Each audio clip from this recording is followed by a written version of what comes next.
በዚህ ቪዲዮ ለቪዛ ቀጠሮ ኤምባሲ ወይም የቪዛ ማዕከል ገብታችሁ ቪዛ ስለሚያሰጧችሁና ስለሚያስከለክሏችሁ ወሳኝ ነጥቦች እናነሳለን።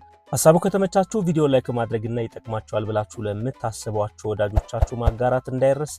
እንደተለመደው እስከ ቪዲዮ ፍጻሜ አብራችሁን ቆዩ ግብዣችን። የአንድን ሀገር ቪዛ ጠይቃችሁ ቪዛ ላይ ያስከለክሏችሁ የሚችሉት ምክንያቶች የናንተ ብቁ ያለ መሆን አሊያም ደግሞ ቪዛው የሚያሰጣችሁ ባክግራውንድ ስለሌላችሁ ብቻ አይደለም። ብቃት ኖሯችሁም በጣም ጥቃቅን በሆኑ ሲሊ በሚባሉ ስህተቶች ቪዛ ልትከለከሉ ትችላላችሁ።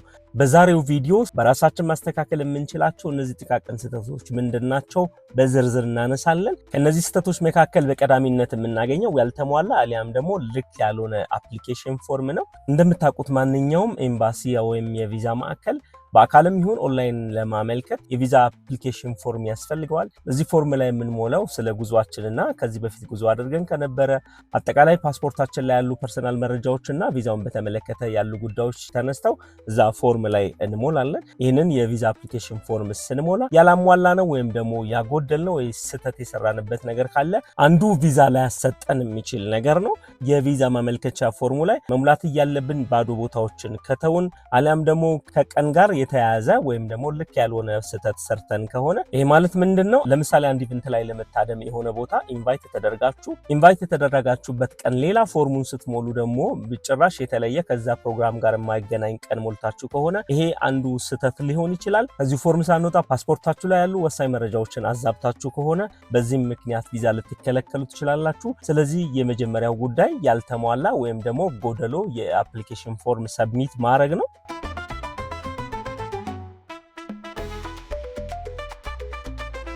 ሌላኛው ቪዛ ስናመለክት ፌክ የሆኑ ዶክመንቶች አሊያም ደግሞ የኛ ያልሆኑ ኤዲት የተደረጉ ዶክመንቶችን አታች አድርጎ አፕላይ ማድረግ ቪዛ ላይ ያስከለክል ከሚችሉ ነገሮች አንደኛው ነው። ኤዲት የተደረገ ባንክ ስቴትመንት። እንደሚታወቀው ለቪዛ ፕሮሰስ ባንክ ስቴትመንት ያስፈልጋል። ይሄ ባንክ ስቴትመንት መሆን ያለበት የቪዛ አፕሊኬሽን ከምታመለክቱበት ቀን በፊት ጀምሮ ላለፉት 6 ወራት ወይም 3 ወራት እንደየኤምባሲው አሊያም የቪዛ ማዕከሉ የምትጠየቁት የባንክ ስቴትመንት ነው። ስለዚህ ይህ ባንክ ስቴትመንት ኤዲት ያልተደረገ ትክክለኛ ከባንክ የተገኘ ያለፉትን 6 ወራት አሊያም ደግሞ የተጠየቃችሁትን የጊዜ ገደብ ያህል የሚያሳይ ትራንዛክሽን ያለው የባንክ ስቴትመንት መሆን አለበት። ይህ ባንክ ስቴትመንት እንደነገርኳችሁ ቀጥታ ከባንክ የተገኘ ጄኒዩን መረጃ መሆን አለበት። ይሄ መረጃ እየተዛባ ከሆነ ፌክ አሊያም ደግሞ ኤዲት የተደረገ ከሆነ ተቀባይነት አይኖረውም። ከዶክመንት ጋር በተገናኘ ትክክለኛ ያልሆነ ሆቴል ቡኪንግ አሊያም ደግሞ ፍላይት ቡኪንግ ማቅረብም እንዲሁ ቪዛ ከሚያስከለክሉ ወይም ሪጀክት ከሚያስደርጉ ጉዳዮች መካከል ናቸው። የሆነ እናንተ እየሰራችሁበት ያልሆነ ተቋም ሰራተኛ ነኝ ብላችሁ ሐሰተኛ መረጃ አቅርባችሁ የዛ ድርጅት ትክክለኛ ተቀጣሪ ወይም ሰራተኛ ካልሆናችሁ ይሄም ቪዛ ከሚያስከለክሉ ጉዳዮች ሌላኛው ነው። ፎልስ ኢንቪቴሽን ሌተር ወይም ደግሞ አንድ ድርጅት አሊያም ግለሰብ በውሸት ኢንቫይት አድርጎኛል ብላችሁ ልክ ያልሆነ ወይም የተሳሳተ የግብዣ ደብዳቤ ማታች አድርጋችሁ ከሆነ ሪጀክት ልትደረጉ ወይም ቪዛ ሊያስከለክላችሁ ይችላል። ሶስተኛው ቪዛ የሚያስከለክላችሁ ወይም ላያሰጣችሁ የሚችለው ጉዳይ ፋይናንሻል ስቴትመንታችሁ ነው። ይህ የፋይናንሻል ስቴትመንት የምታደርጉት ጉዞ ትክክለኛነት የሚያረጋግጥ መሆን መቻል አለበት። አንድ ሰው ለጉብኝት ነው የሚሄደው ወይም የሆነ ኢቨንት አለ፣ እዛ ኢቨንት ላይ የራሴን ወጪዎች ከበር አድርጌ ለመቆየት ነው የሚሄደው ብላችሁ ካመለከታችሁ በኋላ ያቀረባችሁት ስቴትመንት ለበረራ ቲኬት እንኳን የማይችል አይነት ስቴትመንት ከሆነ በዚህ ፋይናንሻል ስቴትመንት ወይም ፕሩፍ ምክንያት ቪዛ ላታገኙ ትችላላችሁ። ሌላው ከባንክ ስቴትመንት ጋር ተያይዞ የሚነሳው ጉዳይ ከዚህ በፊትም በሌላ ቪዲዮ አንስተነዋል። ትልቅ መጠን ያለው ድንገተኛ ገንዘብ አካውንታችን ላይ ዲፖዚት ማድረግም ቪዛ ከሚያስከለክሉ ነገሮች መካከል አንደኛው ነው። የሆነ ተቋም ሰራተኛ ነኝ ብላችሁ ከምሰራው ስራ በየወሩ ይናል ገንዘብ ጀነሬት አደርጋለሁ ብላችሁ ፎርሙ ላይ ሞልታችሁ የምታቀርቡት የባንክ ስቴትመንት ያንን የማያመለክትና ምንጩ የማይታወቅ ድንገት ዳምፕ የተደረገ ገንዘብ በአካውንታችሁ ላይ ከተገኘ ወይም ያቀረባችሁት ስቴትመንት ላይ ከታየ ይሄ ቪዛ ላይ ያስከለክላችሁ ይችላል። ሌላ ብዙ ጊዜ ኤምባሲ ውስጥ የሚስተዋለው የእናንተ ስቴትመንት ያልሆነ ወይም ደግሞ ትክክለኛ ያልሆነ ባንክ ውስጥ በምታውቁት ሰው አማካኝነት ወይም ደግሞ ገንዘብ ከፍላችሁ የእናንተን ትክክለኛ ፊገር የማይገልጽ የተስተካከለ የባንክ ስቴትመንት ወይም ፕሩፍ ካቀረባችሁን ቪዛ ላይ ሰጣችሁ ይችላል። ቪዛ ያለመሰጠት ብቻ አይደለም፣ ከዚህ በኋላ ለሚቀጥሉት 10 ዓመታት በሙሉ ወደዛ ኤምባሲ ደጅ እንዳትደርሱ ሊያደርጓችሁ ይችላሉ። በህግም ሊያስጠይቅ የሚችል አካውንታችሁ ሊያሳግድ የሚችል ነገር ነው። ስለዚህ ከባንክ ስቴትመንት ጋር ተያይዞ እንዲህ አይነት መረጃ ማቅረብ ቪዛ ላይ ያሰጣችሁ ወይም ሊያስከለክላችሁ ይችላል። ከምታቀርቡት የፋይናንሻል ፕሩፍ ጋር በተገናኘ ምንም እንኳን በሚሊዮኖች ገንዘብ ቢኖረውም አካውንታችሁ ኢንአክቲቭ ከሆነ እንደዚሁ ቪዛ ሊያስከለክላችሁ ይችላል።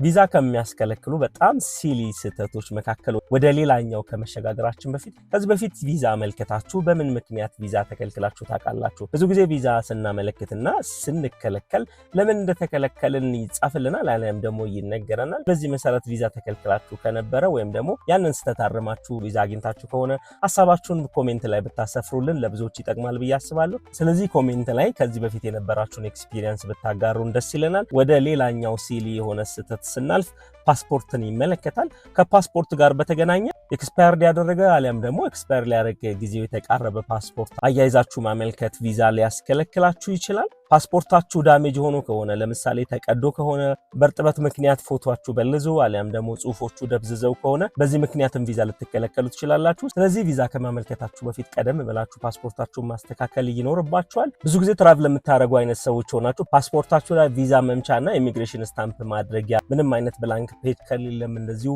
ፓስፖርት መቀየር ስለሚኖርባችሁ ቪዛ ማግኛችሁ ጊዜ ሊራዘም ይችላል። ለቪዛ ፕሮሰስ ኤምባሲ ስትገቡ ጉርድ ፎቶ ይዛችሁ መግባት ይጠበቅባችኋል። አሁን ያቀረባችሁት ፎቶግራፍ ፓስፖርታችሁ ላይ ካለው ፎቶግራፍ ጋር በጭራሽ ማች የማያረግ ከሆነ ይህም ቪዛ ከሚያስከለክሉ ጉዳዮች መካከል ይገኝበታል።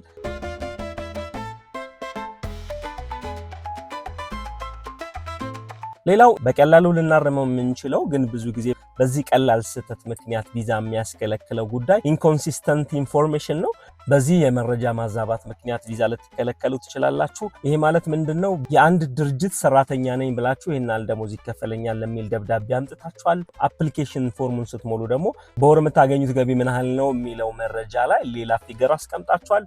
አፕሊኬሽን ፎርሙን ስትሞሉ የሞላችሁት የገቢ መጠንና ከድርጅቱ ያመጣችሁት ደብዳቤ ላይ ያለው የደሞዝ መጠን ካልተመጣጠነ ያንን ያለመመጣጠን ሪዝን አውት ካላደረጋችሁ ይህንኑ መረጃ ቃለመጠይቅ ለሚያደርግላችሁ የቪዛ ኦፊሰር ስትናገሩም ሌላ አይነት መረጃ ከተናገራችሁ በእነዚህ የተለያዩ መረጃዎች ምክንያት ቪዛ ላታገኙ ወይም ልትከለከሉ ትችላላችሁ። የኤምባሲ ማመልከቻ ስትሞሉ ትራቭል ፐርፐዛችሁን ትጠየቃላችሁ። ለምንድን ነው የምትሄዱት? ይህንን ጉዞ ያቀዳችሁት ምን ለማድረግ ነው የሚል ጥያቄ ይኖራል። ይህንን ጥያቄ ስትመልሱ ትራቭል ፐርፐዛችሁ ኢንቫይት ከተደረጋችሁበት ጉዳይና አፕሊኬሽን ፎርም ላይ ከሞላችሁት ፎርም ጋር መመሳሰል አለበት። ይህም የተለያየ ከሆነና ማች ካላረገ ቪዛ ልትከለከሉ ትችላላችሁ። ሌላው ጥቂት ሰዎች ብቻ የሚሰሩት ስህተት አሻራ ለመስጠትና ለቪዛ ኢንተርቪው ኤምባሲ ሲገቡና ከዚህ በፊት ጉዞ አድርጋችሁ ታውቃላችሁ የተብለው ሲጠየቁ የሚመልሱት ምላሽ ከዚህ በፊት ምንም አይነት የጉዞ ታሪክ ሳይኖራቸው ተጉዤ አውቃለሁ የሚል መረጃ ከሰጡና ያንን መረጃ በቪዛ ስታምፕ አሊያም ደግሞ በሌላ መንገድ ማረጋገጥ ካልቻሉ ሌላ ውሸታም የሚያስብላቸው አሊያም ደግሞ ቪዛ የሚያስከለክላቸው ጉዳይ ነው። ስለዚህ በተቻለ መጠን ኤምባሲ ስትገቡ ኢንተርቪው ስታደርጉ ሆነስት መሆን አለባችሁ። 10 ጊዜ ተጉዤ አውቃለሁ የሚል የውሸት መረጃ ከመስጠት አንድ የጉዞ ታሪክ ካላችሁና በማስረጃ ማረጋገጥ ከቻላችሁ ቪዛ ለማግኘት በቂ መረጃ ሊሆን ይችላል። ስለዚህ እንዲህ አይነት ስህተት ከመስራት መቆጠብ ይኖርባችኋል። ከዚህ በተጨማሪ ለቱሪዝም አሊያም ደግሞ ለቪዚት ነው የሚሄደው ብላችሁ ኢንተርቪው ስትደረጉ ያንን ማረጋገጥ ካልቻላችሁም እንዲሁ ቪዛ ሊከለክሏችሁ ይችላሉ። ቪዛ ከሚያስከለክሏችሁ ጉዳዮች መካከል ከሀገራችሁ ጋር ያላችሁ አታችመንት ልል ከሆነ አሊያም ደግሞ ያንን ማረጋገጥ ካልቻላችሁ ቪዛ ልትከለከሉ ትችላላችሁ። ለምሳሌ ቋሚ ስራ አሊያም ቢዝነስ ወይ ደግሞ በስማችሁ የተመዘገበ ንብረት ከሌለ ቪዛ ላታገኙ ትችላላችሁ።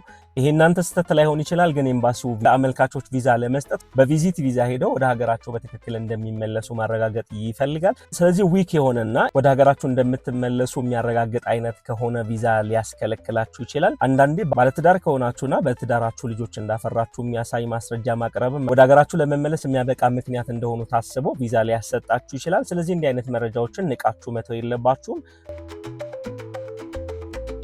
ኤምባሲ አሊያም የቪዛ ማዕከል ገብታችሁ ቃለመጠይቅ ሲደረግላችሁ ኢንተርቪው ላይ የምታሳዩት ጠባይም ቪዛ ሊያስከለክላችሁ ይችላል። ለምሳሌ ለምንድን ነው የምትጓዙ ስትባሉ ያንን በአግባቡ ያለመመለስ፣ ነርቨስ መሆንና ግልጽ ያልሆኑ ምላሾችን መመለስ፣ አግሬሲቭ መሆንና በቁጣ ምላሾችን መስጠት እንዲሁም አላስፈላጊ ኤክስትራ ኢንፎርሜሽን መጨመርም እንደዚሁ በራሳችሁ ምክንያት ቪዛ ሊያስከለክሉ ከሚችሉ ምክንያቶች መካከል ናቸው። ለቪዛ ኢንተርቪው ስትቀርቡ ቪዛ እንድታገኙ በተቻለ መጠን ቀላል፣ ግልጽና በቂ የሆኑ መረጃዎችን መስጠት ይኖርባችኋል። ለቪዛ ቀጠሮ ኤምባሲ ስትገቡ ዶክመንቶችን ሚስ ማድረግም ቪዛ ከሚያስከለክሉ በጣም ቀላል ከሆኑ ጉዳዮች መካከል ናቸው።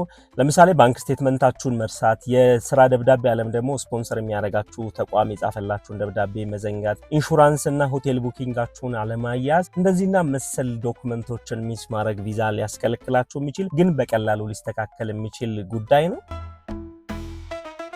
በጣም ቀላል ከሚባሉና ቪዛ ከሚያስከለክሉ ጉዳዮች መካከል ኦንላይን ቪዛ ስታመለክቱ ኤምባሲው ፒዲኤፍ ዶክመንቶችን እየፈለገ እናንተ ስክሪንሻት የሆኑ ዶክመንቶችን ማያያዝ እንዲሁም ብለር የሆኑ ፎቶዎችን አታች ማድረግና በእጅ የተጻፉ ጽሁፎችን አያይዞ ማመልከትም እንዲሁ በቀላሉ መስተካከል የሚችልና ቪዛ ሊያስከለክላችሁ የሚችል ጉዳይ ነው። መስተካከል ከሚችሉና ቪዛ ከሚያስከለክሉ ጉዳዮች ቪዛ የምታመለክቱበት ጊዜና እናንተ መገኘት ያለባችሁ ጊዜ በጣም የተቀራረበ ከሆነ የምትሄዱበት ሁነት በአጭር ጊዜ ውስጥ የሚከናወኑ ነው። እናንተ ያመለከታችሁበት ጊዜ በጣም ሌት ከሆነ ወይም ለፕሮግራሙ የቀረበ ቀን ከሆነ ቪዛ ላይ አይሰጧችሁ ይችላል። ስለዚህ በተቻለ መጠን ቪዛ እንድታገኙ ዶክመንቶቻችሁ ተሟልተውላችሁ ከሆነ early ቪዛ አፕላይ ማድረግ የተሻለ ቪዛ እንዲሰጣችሁ ያደርጋችኋል። ስለዚህ ሱሪ ባንገት አታድርጉት። ቪዛ አፕላይ ስታደርጉ ኤምባሲው ቪዛ እንዲሰጣችሁ እንኳን እድል የሚሰጥ ያህል ጊዜ መስጠት ይኖርባችኋል። ስለዚህ በዚህ መንገድ ቪዛችሁን ቀደም ብሎ ፕሮሰስ ማድረግ የተሻለ ቪዛ የማግኘት እድልን ይከፍታል።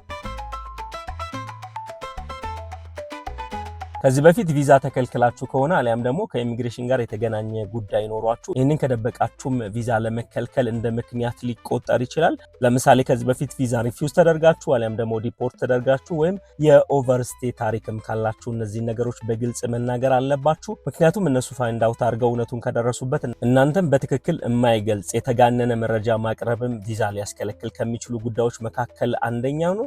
ለምሳሌ ለስራ እየሄዳችሁ ለጉብኝት ነው የሚሄደው ብሎ መናገር አሊያም ደግሞ ፌክ የኮንፈረንስ እና የሴሚናር ኢንቪቴሽን ማዘጋጀት እንደዚሁ ቪዛ ሊያስከለክል ይችላል። እናንተ የምትሰሩት ስራና ደሞዜ ነው ብላችሁ ያቀረባችሁት ማስረጃ የማይመጣጠን የተጋነነ ከሆነ እንደዚሁ ቪዛ ሊከለክሏችሁ ይችላሉ። ስለዚህ ቪዛ ለማግኘት ትክክለኛውና ጄኑዊን የሆነ መረጃ ማቅረብ የተሻለ ነው። ከዚህ ጋር በተያያዘ ስፖንሰር ይሆኑኛል ብላችሁ የምታቀርቧቸው ግለሰቦች አሊያም ደግሞ ተቋማትም እንደዚሁ ጠንካራ ባክግራውንድ እና እናንተን ስፖንሰር ለማድረግ የሚያበቃ ቁመና ላይ መገኘት አለባቸው። ከዛ ተቋም አሊያም ደግሞ ግለሰብ ጋር ያላቸው ሪሌሽንሺፕ ማስረዳት ይኖርባቸዋል። ኢንካማቸው ሎ ከሆነ አሊያም ደግሞ ኪሳራ ላይ ያሉ ተቋማትም እንደዚሁ ስፖንሰር ከሆኑ የሚያስጠረጥርና ቪዛ ሊያስከለክል የሚችል ጉዳይ ነው። ኢንቫይት ያደረጓችሁ ወይም ስፖንሰር የሚሆናችሁ ተቋማት ፋይናንሻል ፕሩፍ ካላቀረቡም እንደዚሁ ቪዛ ላይሰጣችሁ ይችላል። ስፖንሰሮቹ ያቀረቡት ባንክ ስቴትመንት ማች ካላረገ ቪዛ ሊያስከለክላችሁ ወይም ላያሰጣችሁ የሚችል ጉዳይ ነው። ለዚህ ቪዲዮ የመጨረሻውና ዋነኛው በቀላሉ ታስተካክሉ የምትችሉት ግን ደግሞ ብዙ ሰዎች የሚሳሳቱት ስህተት አንደኛው የሚጠየቀው የፎቶ ሳይዝ እና እናንተ ያቀረባችሁት ፎቶ ካልተመጣጠነ፣ ከዚህ በተጨማሪ ትራንስሌት መደረግ ያለበት ትራንስሌት ያልተደረገ ዶክመንት ካያያዛችሁ ቪዛችሁ ሪጀክት ሊደረግ ይችላል። አሳማኝ ናቸው ቪዛ ያሰጡኛል ብላችሁ የምታስቧቸው ዶክመንቶች በኦሪጂናሉ ዶክመንት ፈንታ ፎቶኮፒ ብቻ ይዛችሁ ከተገኛችሁም ቪዛ ሊያስከለክላችሁ ይችላል። እንግዲህ በዚህ ቪዲዮ እንዳያችሁት ብዙዎቹ ጉዳዮች በቀላሉ መታረምና መስተካከል የሚችሉ ናቸው። ስለዚህ ኤምባሲ ወይም የቪዛ ሴንተር ከመግባታችሁ በፊት ዶክመንቶቻችሁን፣ የጉዞ ዓላማችሁን፣ ትክክለኛ መረጃዎችን ማሰናዳትና በዚህ መንገድ ስህተቶቻችሁን ማከም ወይም ማረም ይኖርባችኋል። እነዚህ ስህተቶች ጥቃቅን ቢሆኑም ቪዛ ሊያስከለክሉ ይችላሉ። ስለዚህ ኤምባሲ ከመግባታችሁ በፊት መሰል ስህተቶቻችሁን አረማችሁ መዘጋጀት ይኖርባችኋል። በዚህ ቪዲዮ ጠቃሚ መረጃ እንዳገኛችሁ ተስፋ አደርጋለሁ። እናንተስ ከዚህ በፊት ከቪዛ ሪፊውዛል ጋር በተገናኘ ምን አይነት ኤክስፒሪየንስ አላችሁ? ቪዛ ተሰጥቷችሁ ከሆነስ ምን ነገሮችን አድርጋችሁ ቪዛ አገኛችሁ? የተለየ ኤክስፒሪየንስ ካላችሁ ኮሜንት ሴክሽን ላይ እንድታጋሩን በአክብሮት እንጠይቃችኋለን። ከዚህ ባለፈ ሌላ ጥያቄና አስተያየት ካላችሁም እንዲሁ ኮሜንት ሴክሽኑን መጠቀም ትችላላችሁ። እንግዲህ የዛሬ ቪዲዮአችን ይህንን ነበር የሚመስለው። ቪዲዮ ጠቃሚ ሆኖ ካገኛችሁት ላይክ ማድረግና ይጠቅማችኋል ብላችሁ ለምታስቧቸው ወዳጆቻችሁ ማጋራት እንዳይረሳ። የዚህ ቻናል ቤተሰብ ካልሆናችሁ ደግሞ ሰብስክራይብ የምትለዋን በተን ተጭናችሁ እንድትወዳጁን በአክብሮት እንጠይቃችኋለን። ወደፊትም ተመሳሳይ ይዘት ያላቸው ከቪዛ፣ ከኢሚግሬሽን፣ ከፓስፖርት እና ከኤርላይንስ እንዲሁም አጠቃላይ ከአቪዬሽን ኢንዱስትሪ ጋር የተገናኙ ጉዳዮችን እያነሳን ዘወትር ማክሰኞ ምሽት 12 ሰዓትና ዘወትር አርብ ምሽት በተመሳሳይ ሰዓት ወደ እናንተ መድረሳችንን እንቀጥላለን። እንዲህ አይነት ጉዳዮች የሚመቻችሁ ከሆነ አሁንም በድጋሚ እንድትወዳጁ እንጠይቃችኋለሁ። ከዚህ በተጨማሪ የሀገር ውስጥና ኢንተርናሽናል የበረራ ትኬት አስፈልጓችሁ ከሆነ ኮሜንት ሴክሽኑን መጠቀም ትችላላችሁ። ከኮሜንት ባለፈ ደግሞ ዲስክሪፕሽን ቦክስ ላይ የተለያዩ ሶሻል ሚዲያ ሊንኮቻችን አሉ። በዛ መንገድ ልታደርሱን ትችላላችሁ። የዚህ ቻናል ቤተሰብ ስለሆናችሁ ይህንን ቪዲዮ ስለተመለከታችሁና ላይክ እና ሼር ስላደረጋችሁ ከልብ አመሰግናለሁ። መልካም ጊዜ